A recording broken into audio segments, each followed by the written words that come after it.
Welcome to another tutorial of the Solution Journals. Today we will learn how to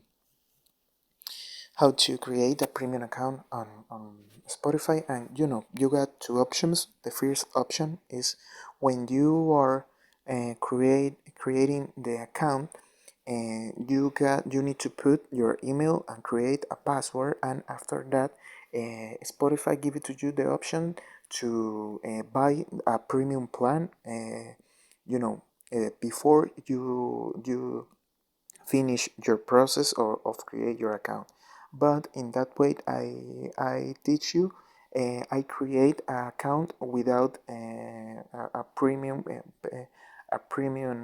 plan. I create a free account, and if you want for any reason buy that plan after you create a free plan on Spotify, you need to go to the application, and here in the application you need to go to the superior left corner in the bubble of your profile and pick in settings and privacy, and here you get an option in the big way, go premium. So you pick here and you can select the plans you get to a premium plan of Spotify.